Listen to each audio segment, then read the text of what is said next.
So, John, you've done a lot of variety and sitcoms and talk. You entered the world of reality with Big Brother. How did that come about? You know, to tell you the truth, I'm trying to remember the name of the gentleman who brought us aboard. I'd worked with him at Dick Clark a lot, and he called us up out of the blue. The designer who had been doing it had, he wasn't going to work in his schedule. And so Joe and I went over and met. Primarily the layout of the chambers, I'll call them, and the secret dark passage with the camera and the windows had been established, but they wanted to make a few changes to the geography. But the primary job of doing Big Brother was to create this year's visual package, whether it would be Adirondack Lodge or, super modern, hip, cool, bachelor patty kind of place. Every year they kind of try to pick kind of a visual theme. So, we did hotel resort look. We did kind of a craftsman look, and we did one with, blue circular sofas and modern look. I think we did it 3 times. We would engage with them, bringing in samples and showing pictures and working with, at that time, Alan Shapiro and his daughter were involved in it. And we would talk about that. Then we explained to them how we worked, that we would need a decorator, and we would get through the process. But once it was accomplished, we would walk away from it. And then there would be a show designer who would manage all the gags and gimmicks and all that stuff. So once we figured out the yard, figured out the colors, figured out the furniture, figured out the look, then we would go away from it. But the whole business of reality television, although we haven't done hardly any per se, a lot of our assistants who've graduated from, we'll call it the Shaffner Stewart Finishing School, have gone on to do a great deal of work in this business because there's a lot of it, let's face it. But of course, reality television gets a really bad rap from the people who work in the single camera, multi-camera business meant for broadcast or cable distribution, essentially, because obviously it's a show that denies that writers write or that that directors direct. I mean, it really wants to be the reality, so it asks people to step away from their official duties, and they don't want to pay very well either. But the thing about reality television is, as much as a bad rap as it gets, and as many as people in the industry hate it, I have to remind everybody that reality TV was essentially the basis of broadcast television. Broadcast TV was put on this planet because of sports. The need to watch boxing and wrestling. That's what paid for television. That's why people put the TVs in their living rooms. The second thing that people put in their living rooms, they bought TVs for, was to watch reality shows. In 1947, I believe it was, I have these old magazines of TV. There was one station, the Don Lee station. They had one show on the air, and it was called One Show, One Time a Day. That was it. It was Queen for a Day. Now that is a reality show because those women would come on, tell the sob story. The producers would decide who gets the new washing machine and dryer and the lifetime supply of frozen peas. So reality TV, then the third thing that came into television was variety, vaudeville, because it was an easy transfer of singing, dancing, etc. into television. Then came the storytelling. And it all happened very quickly, and it overlapped a great deal, and many of the vaudeville hung on for a long time, but as we know it as variety TV. But I love to, as bad as reality TV is in many people's minds, that's pretty much why we exist. And so I have to give it a little soft spot, even though it's Big Brother or whatever. And I think This Is Your Life was kind of ultimate reality show. Exactly. And that goes way back. I guess the most essential part of Big Brother, it would seem, from a design standpoint, is where do you put the cameras? I mean, it's all about cameras in areas that you can't see them, but they have to record everything in every room. How involved were you in that placement? Well, we inherited a good portion of that, but of course, it hadn't been on, but I think a year or two. So when we inherited it, then we needed to work with the director and the producers about how we could find more places to put cameras in more intimate places, shall we say, because they were expanding that kind of part of their storytelling, shall we say. So where to put glass in bathrooms, and so we can spy more.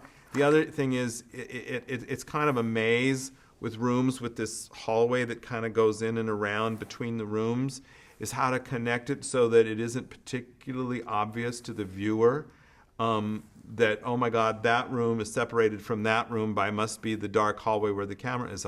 It's very well integrated how the cameras do their spying, because when you see the final cuts of every episode, you're very kind of unaware, oddly enough, about where are those cameras, you know? And the audience has gotten so used to accepting, okay, the camera's in the room with them, but the camera's not in the room with them, you know? So it's kind of weird, but it's a very interesting puzzle, and it certainly has to be worked out in a collaborative process. Daytime Talk. Ellen, you were involved in the design of that set, which has become a wildly popular show. What was your approach initially, and does that set change year to year? Yes. When we were asked to design Ellen's talk show, I was very excited. First of all, Ellen was our neighbor, and not at that particular time, but she had been our neighbor for 3 years. But the only time I'd met her when she lived next door, when she came over and knocked on the door one day, bam, bam, bam. John, and she knew my name, you have to buy my dining room table. I'm tired of it. And I said, Ellen, I brought Ellen into the house. I said, it's not really, what do you have? She said, well, I have a blonde Haywood Wakefield table. I said, it's not our style, but I'll come look at it. So I went over to look at it. I said, well, Ellen, you probably got it at Cadillac Jack's. I bet you could just call them up and they'd take it. It's in perfect condition, and you get some money for it, and they'll have a truck. It'll be easy. Oh, I wish you'd just buy it. I want it out of here now. Because Ellen likes to decorate, and she likes to change things. So that was my first little bit, and it was sort of, oh, who's next door at Ellen's today? Oh, Katie Lang's motorcycle's over there today. So anyway, we got the call to do her show. So it was really fun to go in and meet with her again. And I think the first thing that when we were thinking about Ellen's show, two things came to mind: a certain kind of sleekness. As much as she likes to wear that tomboy clothing, she's very tailored. And I really did have this color vision of a blue-green. So Joe and I went back home and I was talking about this color, and we were talking about the set. And of course, at this point, every set has to do everything imaginable for everybody involved in the show. It has to have cooking, it has to have bands, it has to have talking, it has to be intimate, it has to be grand, it has to be tall, it has to be short, it has to be wide. It's like, stop already, it can't be everything. But kind of taking a cue from a little bit of her interest in mid-century design, updated, of course, not to look like a relic. Color. We wanted to imply nature, so we did frosted glass. We were looking for new ways to create surface, so we did a sort of basket weave with wood and things that could light out. And I think as a reoccurring theme that I mentioned with regards to the Emmys, where I wanted to embrace, you'll see that in our first design, in the first 3 years of the show, which used our set, there was a similar sort of embrace. We created almost another oval kind of space, which we later carried over again into Conan's set that he's currently on. But that idea of a half circle and a half circle, really seemed to accommodate her. And the most interesting thing about, first of all, two things, doing Ellen's show. One, we brought in about 50 chairs for her to try out. Is this chair too wide? Is this chair too deep? Is it too hard? Is it too soft? So it was a big deal getting the chair figured out. Once we had the chair figured out, all the rest of the furniture came together. Then the other thing is, when she first walked out, she shrunk. I couldn't believe this. It's like watching a person kind of go, kind of shrink in. It was big to her. It was really big. And so she's like, I'm nervous. I need to be closer to the audience. I need to I need to feel more intimate, and that was so we were like, okay, and we were like, okay, we moved the platform and we pushed the chair on the platform, and, the colors in the set, everybody was very happy with the wood tones and the soft aqua blue greens and the plants and everything we had going. Well, we need to warm it up, so then we got a little counter and put objects on it, and and the producer said, I don't know, the sets, it's all just too big. I said, well, you got to have room for bands, you got to have room for demo, you got to have room for the talk. I said, trust me, she will grow into this set. And 6 weeks later, she walked out on the stage. It was like the stage was too small. She had to become to know the space, feel comfortable in the space, because at first she was very nervous. It's a huge deal being a talk show host. And she was nervous, and it just felt big and empty and barn-like to her. But as time went on, she felt more and more comfortable. So when it came time for them to redo the set, and then they moved the show also over to Warner Brothers a little bit later, we were not available because it was kind of a last-minute idea. They called us in like July, and they wanted to be on the air in August, and I think that was an Emmy year and everything. Jerry Lewis, and we said, oh, God, we'd love to, but we can't. So the designer they hired, they've always kept sort of the same audience arrangement, the same shape of all that, but now it's even bigger. So that's what cracks me up about Ellen and watching that. But it was really interesting to see her grow into the space, and so it allowed me to understand better, which although I'd observed it in other performers, that it's the performer can fill the space once they allow themselves to. Jerry Lewis can fill a big room. I don't remember, but one of the signature things for Ellen, of course, is her dancing near the beginning of the show. And I noticed that there's one aisle that's wider that she can walk down, and then she comes in often. The DJ stops when she plops into the chair, and her butt hits the chair. Was that part of those early days, or did that sort of just... That grew on the show. I mean, as she was discovering the space, the DJ was there from the beginning. We had him over on your camera left. Right. There was starting to build that relationship a little bit, and she got a lot of positive reaction to her movement, her dancing. First it started out just as a little this, and then they laughed, they liked it, so let's do a little bit more, and so it was something that was developed. It wasn't there at the beginning per se, but we did want her to have accessibility to the audience always, because she wanted to be able to say, I need to jump up and go up and speak to somebody, and sometimes talk hosts are comfortable doing that, and they grow into it, and sometimes they say they want to do that, and then they discover they really don't want to do that after all. So, but she likes to do that. Yeah, I wondered if the arms of the chair you spoke of were reinforced because she's always, kind of dangling over it before she... Well, you start out with those chairs, and then by the time you're done with them, they're mostly rebuilt. 2.5 Men, another show you did with Chuck Lorre, huge hit, still on the air. How did you create basically a home in Malibu, right, yeah, on a soundstage? 2.5 Men offered a really unique challenge because I read the script, and the script is telling me there's a leading man in here who is a complete cad. I'll use that word instead of the A word. He's a drunk, he's drugs, he's a womanizer, he is lazy, he is rich. My God, this man is despicable. He's unpleasant to his brother. He's unpleasant to his mother. Why would we like this guy? Well, first of all, we liked it because Charlie Sheen can cross that barrier because of huge personal charm and magnetism. But it was also like, okay, the obvious answer is, he's a rich bachelor with all these attributes. He should have black leather sofas and chrome and marble floors and big glass windows. And I drove up and down Malibu, and I took a bunch of pictures, and I had some books. I went in and visited with Chuck and Lee Aronson. And we just gravitated away from that. And I said, you know what? I think we should go with a classic California Spanish colonial design.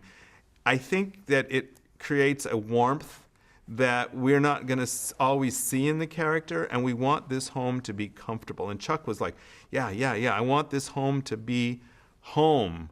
I want to go there. You know, that's what a sitcom does. You want to tune in and you want to go be with that family or those people.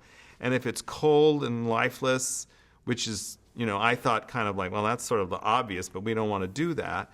You know, and so I painted the set, you know, warm tans. I used natural wood. You know, we really, you know, the sofa was a warm color.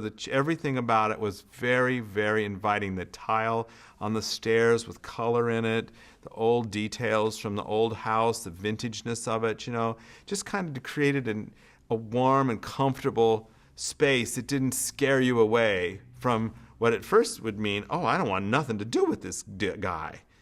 But then you kind of get to know him a little bit, and Charlie inhabited the character with charm, and he had a kind of a nice home. Even though he was rich, he wasn't pretentious. So that made it comfortable for the audience. And so that's a little way that I like to think that production design and it, you know, kind of really helps the storytelling and helped us find our way to a place that people wanted to be at.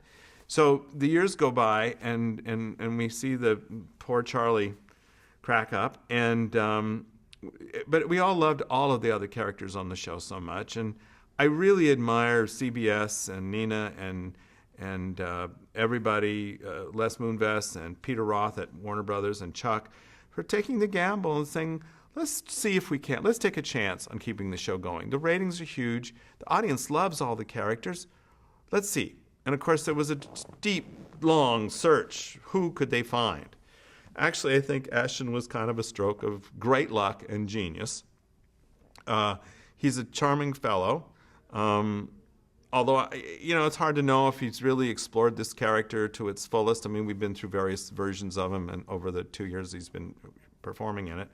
But Chuck says, now, you know, we got to redo the house for him. And that just put fear into my heart, because what are we going to do to change the set? And it's so iconic, and I really don't want the show to be a different show.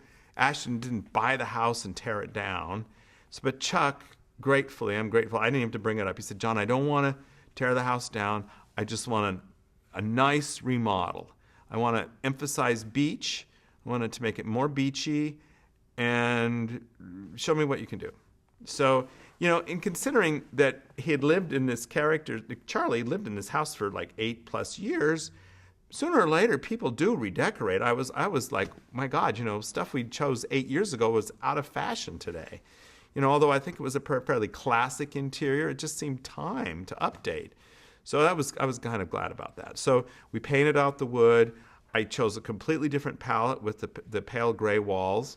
We did the driftwood colored doors. I changed out all the doors from the real Spanish doors to doors with louvers in it, beachied it up.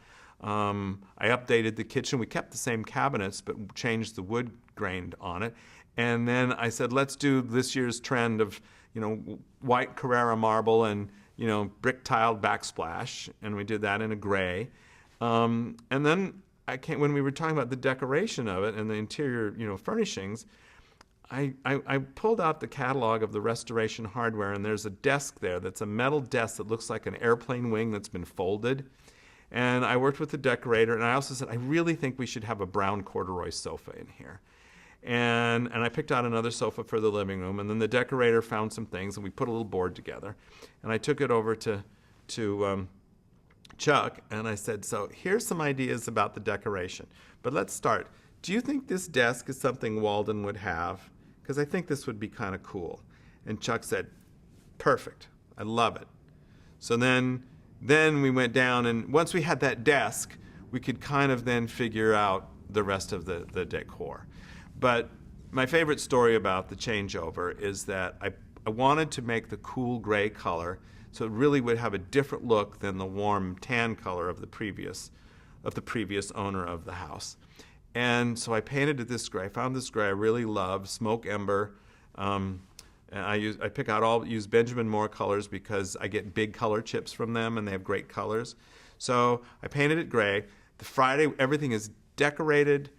It's all done. The work lights are on. Chuck and a few of his assistants come in to look at the set. because Monday Ashton is coming in and we're starting rehearsal. So we get everything up. Chuck comes in. He says, "Wow, this looks great." And his assistants agree, and we're all like, "Oh, thank God I can breathe again, you know." And then he turned to me and said, "I hate this color." He said, "Why did you paint the set purple?" I said, "It's not purple, it's gray. Really, I got to trust me, it's gray." He said, "But look at this, look at that." I said, no, it's not. So I got a light on a stand, a light bulb, you know, walked it over to the wall and put it next to the wall. And see, it's really, this paint is the same paint as is over there. But the light, the work light that we're working in is very cool, and it's changing the way everything looks. You can't look at the color. Just tell us you like the furniture." He said, "I don't know. I don't like this color at all." And, you know, everybody agreed that we all hated the color except for me. I'm like, "No, it's going to be okay." Well, he said, "Well, I guess we'll look at it on Monday, and if we still don't like it, you'll have to get the set repainted like by Tuesday." And I'm thinking, oh, my poor painters, this is such a job. So much work went into this. So I went to the line producers, and Carol and Mike. I said, "On Monday morning, we have to have the work lights turned off, and I want all of the stage lighting turned on that's going to light this show." So I had a sleepless weekend because designers are very sensitive. On the chart of sensitivity in show business, designers are way down here at the most sensitive. I don't know if you've seen that chart. But he walked in. We were all at the production meeting table. He walked in. He looked at the set, and he looked at me and said, "I guess you were right. It looks fine." But my heart started beating again, you know, and once Chuck said it was fine, then everybody agreed that it was fine, and we loved it, and we've loved it ever since. So 2.5 Men has been a great ride, and I love John Cryer and all the cast, and they're good people. John is directing an episode this week on another show I'm doing, and he's terrific, and it's been interesting, I'll say that, especially with all of Charlie. I mean, the 3 months before Charlie went out, after Christmas, you know, this was before he went crazy, I came in, he said, "How you doing? Did you have a nice Christmas?" I said, "Yeah, I went up to my place in Montana." And he said, "Oh, I had a good Christmas too." And he was always very congenial, you know. And so then you're like, "Oh, what? What happened? What did you just do?" We were all just stunned by poor Charlie's behavior. But, you know, chemicals can do some pretty bad things. That's what I chalk it up to. So Big Bang Theory came along. Did you think it was going to be the huge hit it became? Well, The Big Bang Theory has an interesting story that a lot of people don't know, but it's on the record, is that we made a pilot, and the characters were grad students. They were dirt poor, and the first episode was them about selling their sperm so they could get enough money to eat dinner. And a place where they lived was a boarding house, a small apartment with cinder blocks and boards, desperate, shredded furniture, poverty, desperate young grad students. So we did this all set. We did the street, and we did everything. And, you know, I love the story. I heard Nina Tassler tell it, that she said the hardest phone call she ever made was to call Chuck Lorre and tell him that they weren't going to pick up The Big Bang Theory. But she said the best thing I could say then was but we did want him to do another pilot because we really felt that there was something great about those characters. So I get the phone call from Chuck. "You got to come over and talk about the set." So I go over. He said, "John, the set was completely wrong." I said, "Oh, I know, I'm sorry." And he said, "No, this wasn't your fault." He said, "You know, we completely did the wrong thing. They're professors now.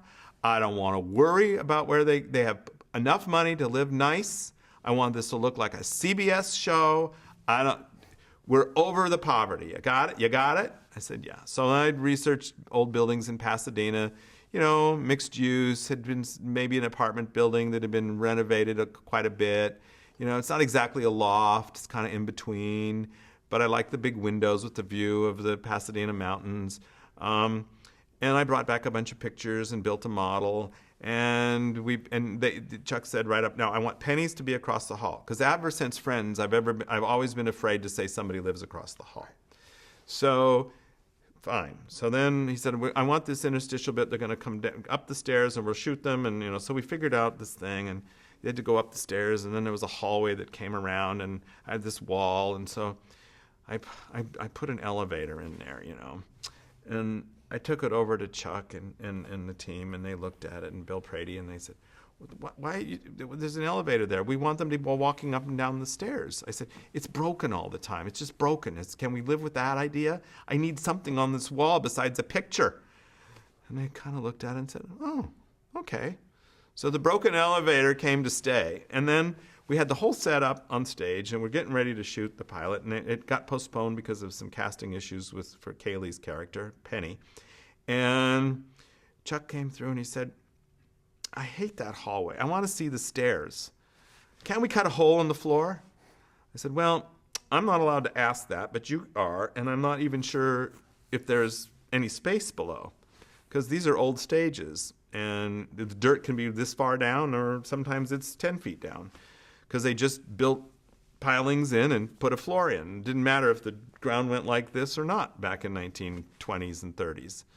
So we learned that there was a crawl space underneath there. We had about 5 feet. So the studio agreed to allow us to cut a hole in the floor and build the stairs down, and there's a little corner, and the actors go around the corner there, and on that wall behind there is completely covered in gum, because they all chew gum till the last minute and then stick it on the wall and go up the stairs.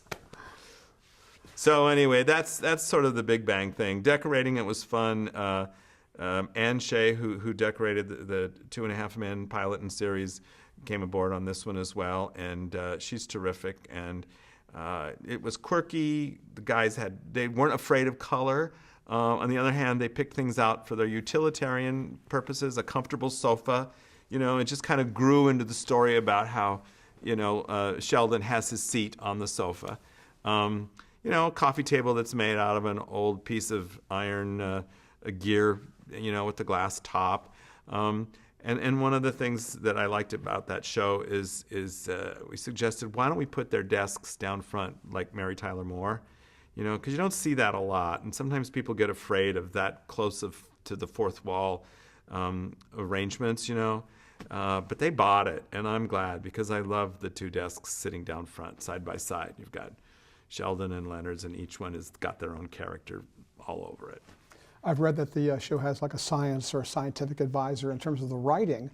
Does that extend to the production design too? Yes, absolutely. We have a couple of people that we could call upon. One particular person whose name is escaping me, but when we have a question about things, we can call him, and we send pictures, and he's a great resource. It's really great. I mean, the hardest thing we had to do was, last season when they said, here, build the Soyuz space capsule. And I'm like, wait a minute. And they said, well, here's some pictures. NASA sent us some pictures. I said, did the NASA send you any dimensions?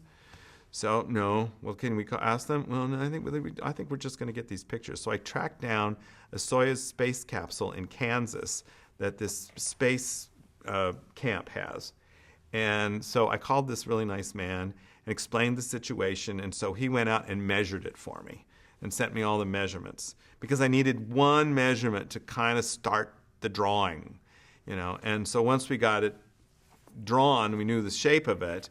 Then we had to start replicating the Russian interior. I always think that we always like to put a smooth panel over everything with a little vent in the corner and a light. It's very elegant. And if you've ever seen any Russian spacecraft, but it looks like a plumber made it. I had no insult to the Russians, but really, come on. And even looking at the pictures of the Soyuz capsule, it's like, So we were able to find lots of stuff that kind of replicated the style of it, but we couldn't replicate it exactly. When you're working on a project, is it important to be in touch with the other department heads to make sure that the set doesn't affect, let's say, the sound in the stage and the way the lights are hung and things like that? Well, I think it's part of the learning curve. At first, yes, of course, if it's a new genre for you to work in. But, pretty soon you have second-hand these relationships with lighting directors of photography and everyone involved. You know what to do, so you don't have to talk about it as much. But you do kind of like to set it up at the beginning. Okay, are we all in agreement with here? And this is how you like it, because everybody every director of photography has a special thing that he likes. So, I get out there early and let's gather together and share our information so that we don't have to do it over once it's up.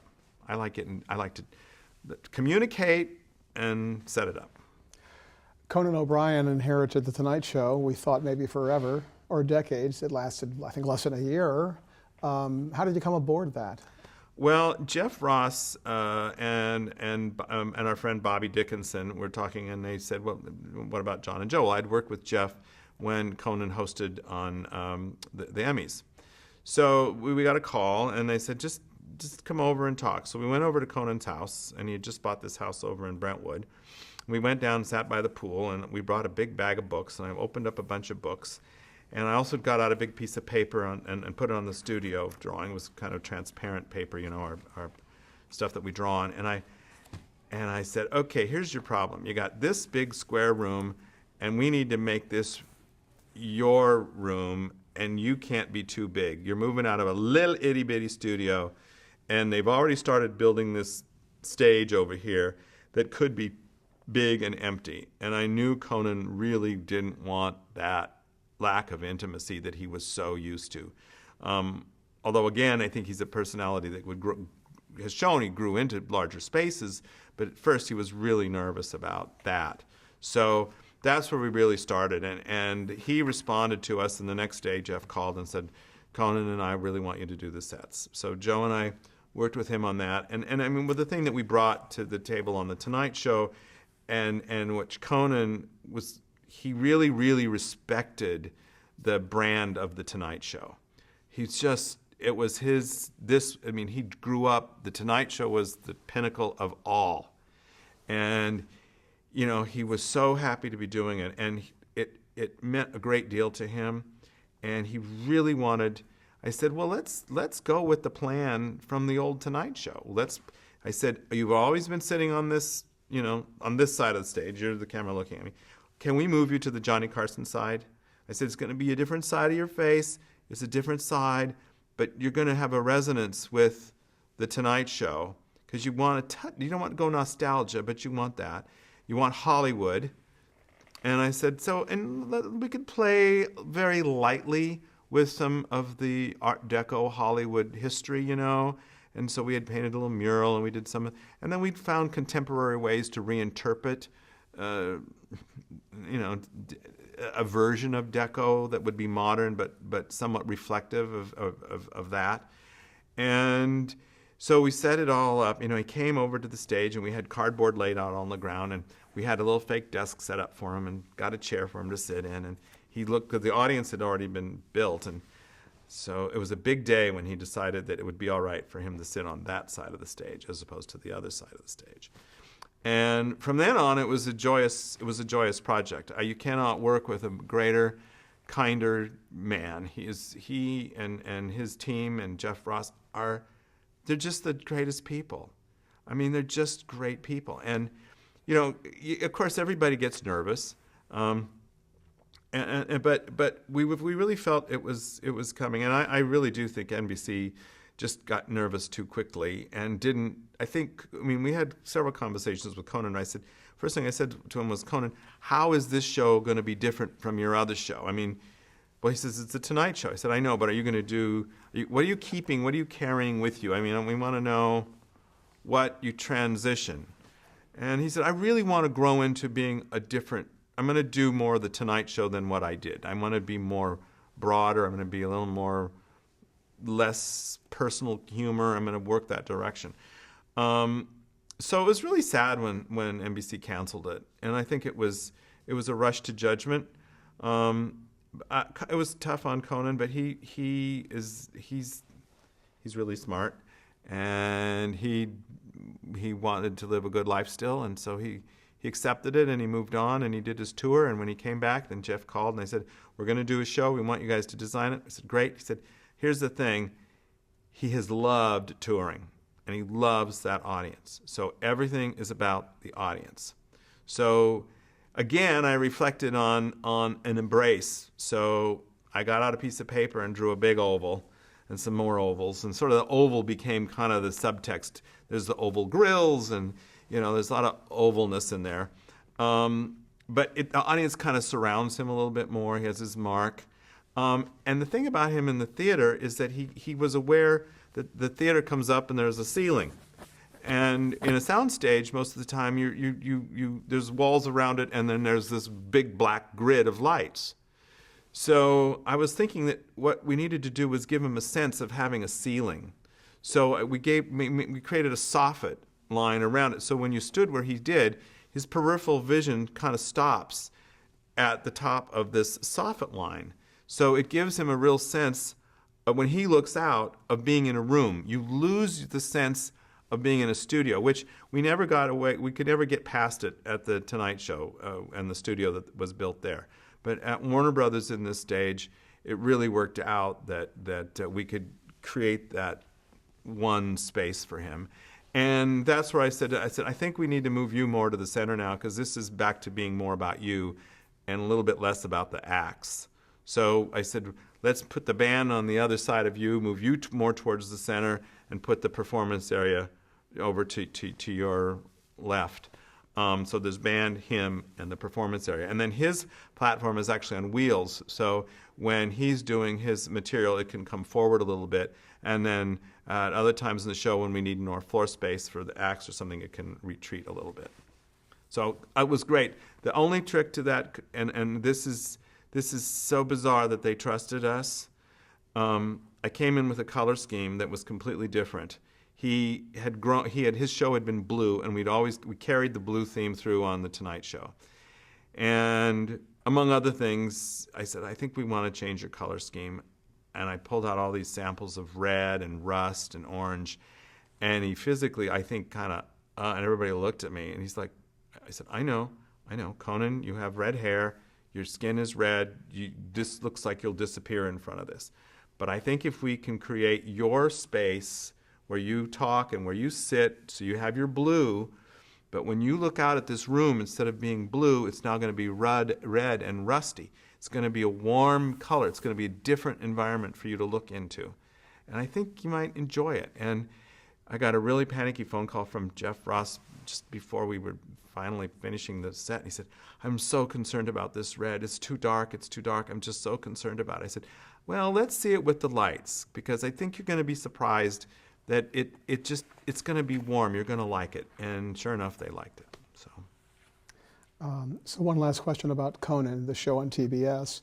The huge moon back there. All right. Was that your doing, or where did that come from? Well, actually, I can take some of the credit for the moon.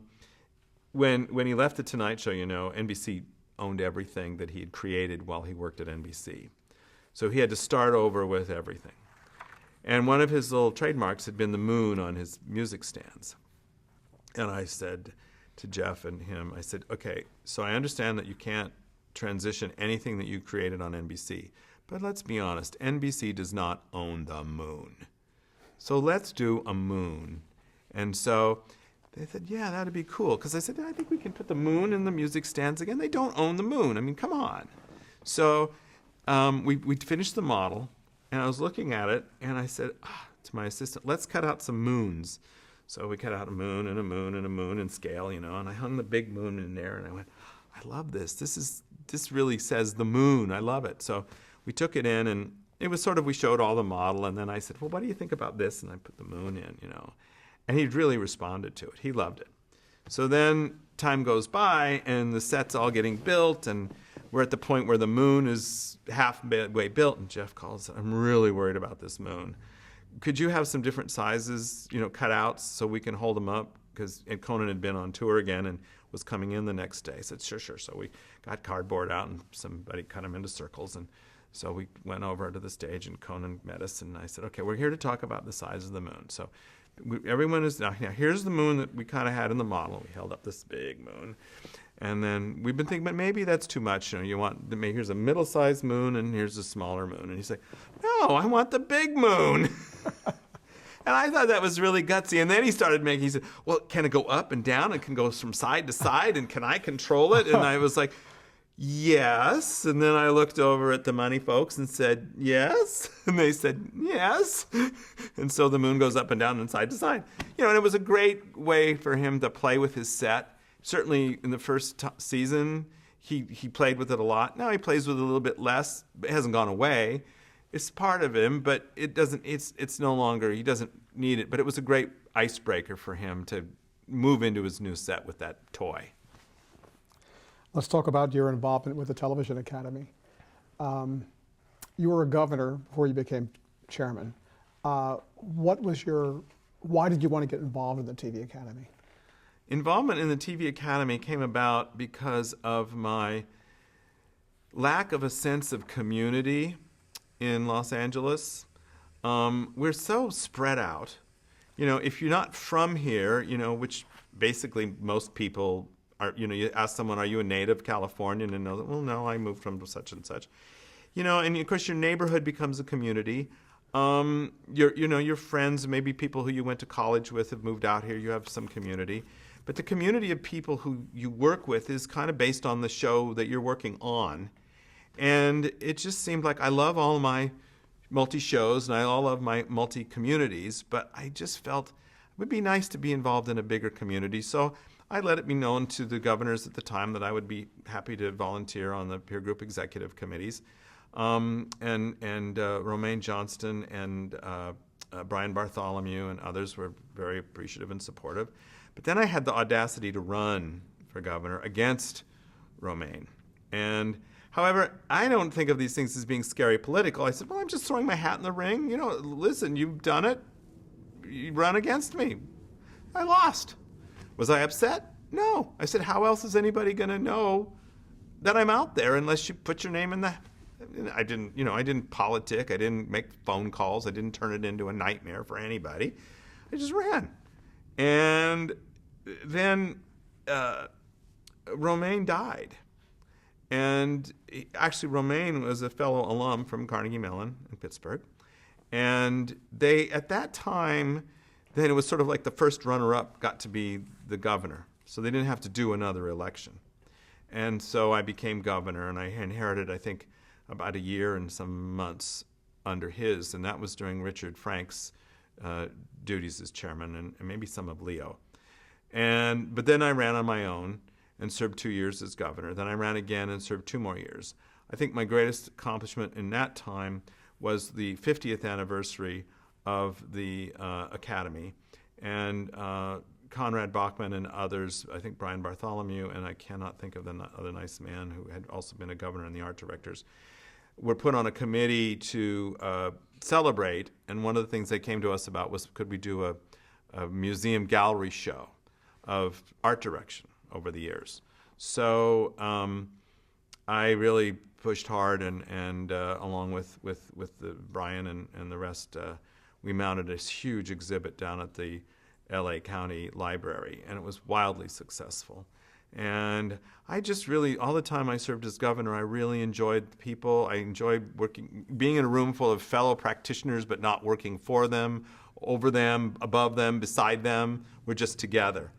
And so then I looked at the chances and thought, well, second vice chair sounds like a really easy job.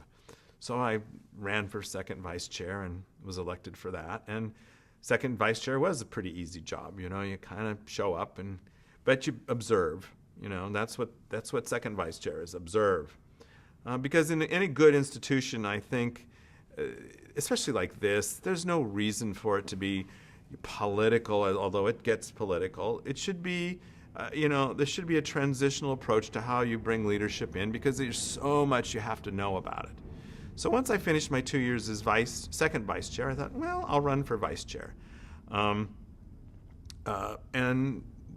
was elected for that. And then I was working with Dick Askin, and Dick, the Board of Governors got kind of anxious about their control of certain things, one of them being the annual budget procedures.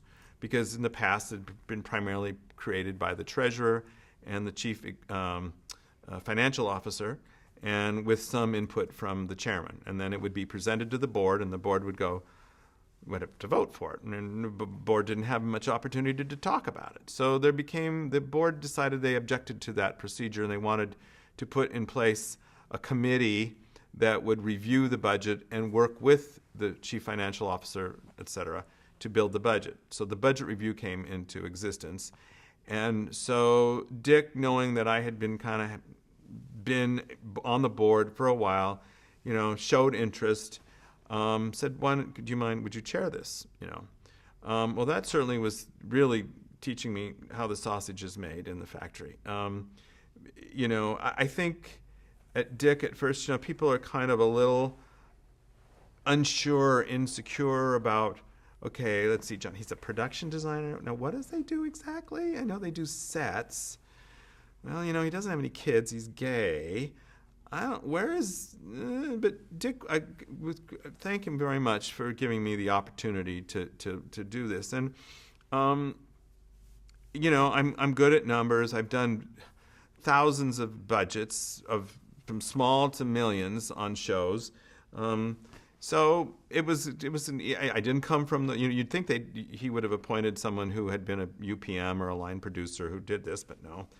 So I really got to know the budget of the Academy and how it's distributed and where we use money and et cetera. So that was useful. And then I actually, Dick, and before that I had chaired and co-chaired the Governor's Ball Committee.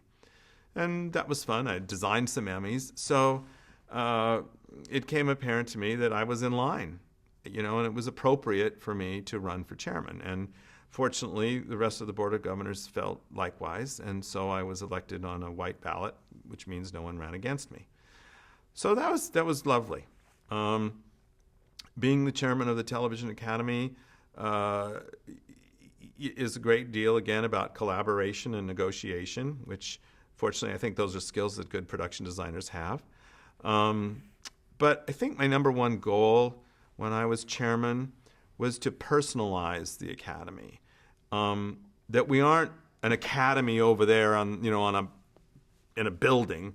We're people in that building. We're people who make TV. So every time I spoke at the Emmys, one year I gave up my speaking time because the producers and the network were screaming, "We need more time for entertainment."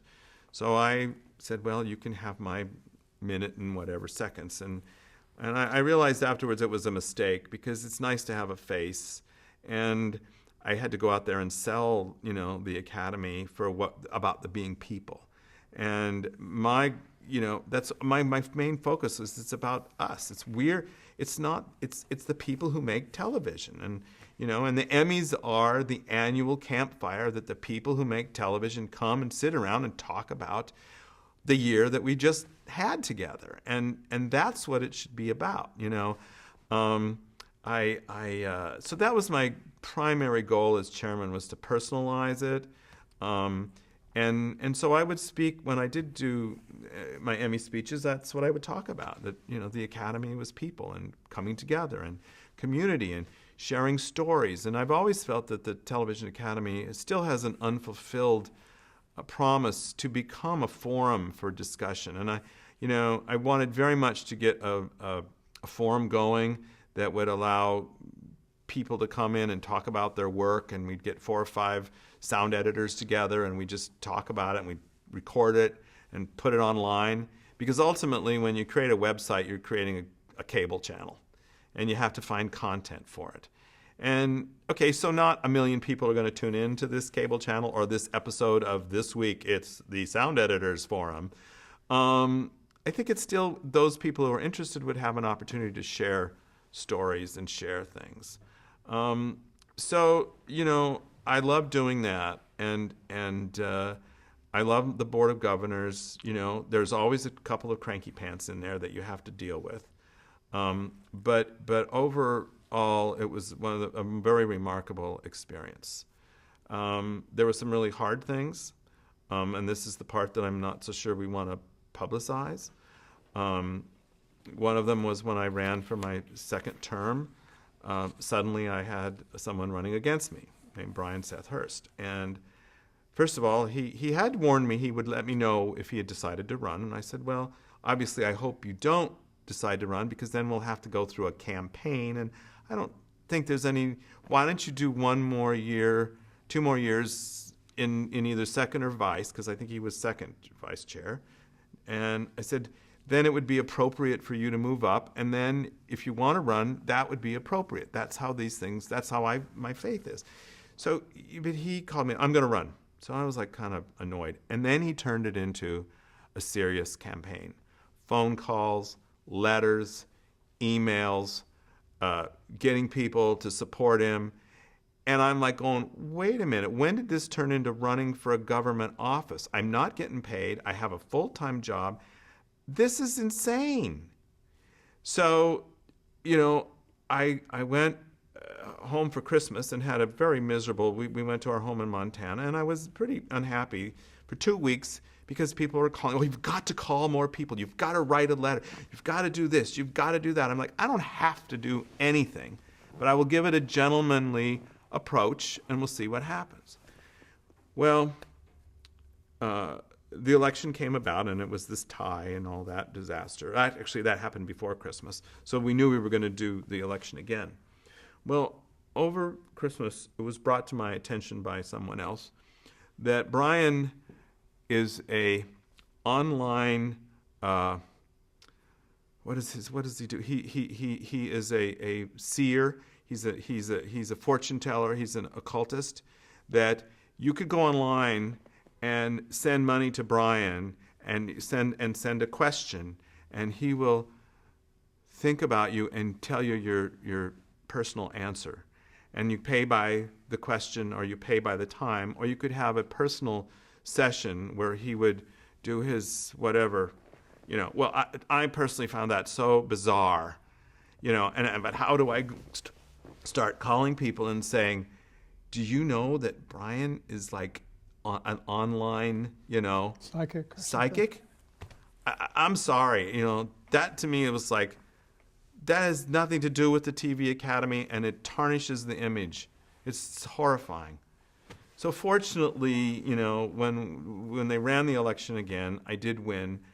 I had liked Brian, but when I learned that, I had to take a real step back. And I was also very, here I am working on show after show after show that people in America are seeing. And I cannot tell you what Brian does. I really can't to this comprehend, but he made the campaign about the TV Academy being somewhere, has to be in the forefront of technology and the new media and sling boxes and mobile devices. And I'm going like, the TV Academy is made up of people who do hair and makeup, design sets, do sound. That's act. The TV Academy isn't, we have our technologists, we have technology involved, but we do have people who distribute it. But it's about the work, it's about the content, And ultimately, I feel very vindicated that, as time goes by, we've learned that it isn't how you watch the show; it's the show that you're watching that matters. And this distraction, I call it, of new media or whatever they want to call it these days, is just a matter of, okay, it's YouTube, it's short form. There's been shorts since I started going to the theater as a little boy. So it's, now I can watch it on my iPhone. So why are we obsessing about distribution technology when we should be obsessing about the quality of the writing and the quality of the photography?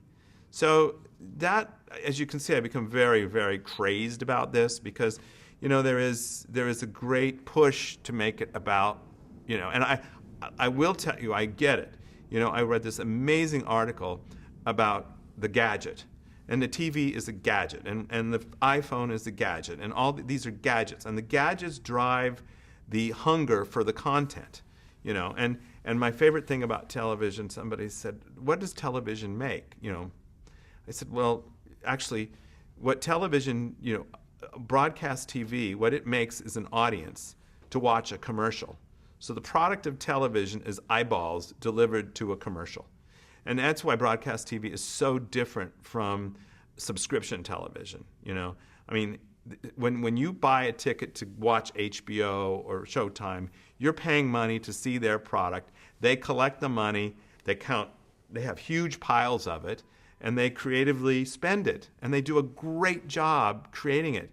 But it's completely without regard to any of the things that the broadcast networks have to be aware of, or even many cable channels that are now driven by, advertising revenue. That's what pays for the content. So There was the Brian Hurst issue for me.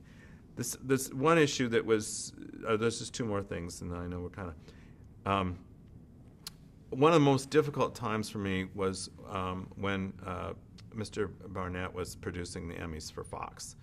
I was sitting in my office at Warner Brothers, and I got a phone call. Chuck Lorre needs to see you right now.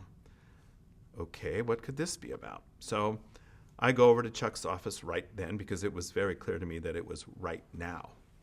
Chuck, I walked in. Now, okay, I realize I'm the chairman of the Television Academy, but I have to work to make a living. Chuck is my boss at the workplace. He closed the door and he said, you have to sit down. I said, okay, what's up? I am clueless about what's up. And I can't exactly, and I don't really want to describe, because I can't, the level of emotional upsetness and concern that Charlie Sheen had been asked to present on the Emmys in the comedy actor category, a mere 4 or 5 months after his total breakdown. Now, so I walked out of that meeting with Chuck. First of all, I hadn't been told. I had been told that they were thinking of doing something as a pre-tape with Charlie, but he would not be in the building the night of the Emmys. They were going to do some gag with him in a dressing room somewhere, and then he was going to walk out one door, and then, you know, they were going to try to get somebody else to. I don't remember exactly. And I said, well, you know, that's okay taste. I mean, I said, I don't think this is. It's not the TV Academy and the Emmys' job to resuscitate Charlie Sheen's career. And it's cheesy, it's low, it's just everything, but it's not elegant, it's just wrong. And when I learned this from Chuck, and I hadn't been told, I was appalled that Fox Network and that the Barnett and they would move ahead with this insane idea. So, of course, it put me in a very awkward position, being trapped. Mark Burnett? Mark Burnett. Okay, right. Being caught between him and Mike, what's his name, over at Fox. And Mike Darnell? Mike Darnell. Those two potentially would sell their souls for a moment that they would think, in their level of taste, makes for good television, as they say. And I find it doesn't matter. There are some levels of taste that are just inappropriate and wrong. And to this day, I am completely feel that, you know, having Charlie do that work, present, with knowing full well that it could very well be the star of The Big Bang Theory, Jim Parsons, winning the award, is a very, very awkward thing. It's uncomfortable for the people in the room. And if it's uncomfortable in there, it's uncomfortable on the other side of the TV screen. So I had quite a resounding discussion with my executive committee. I had conversations with Peter Roth. I had conversations with Bruce Rosenblum. I had conversations. I begged Mark to not do this. I begged Mike not to do this. Then Peter Roth and them got in touch with the other guys over at Fox. You know, finally I called Dixon and said, it says in our contract that we have the right of approval of presenters. Cease and desist, file an injunction. Charlie Sheen is not coming on the show. Do you understand me, Dixon?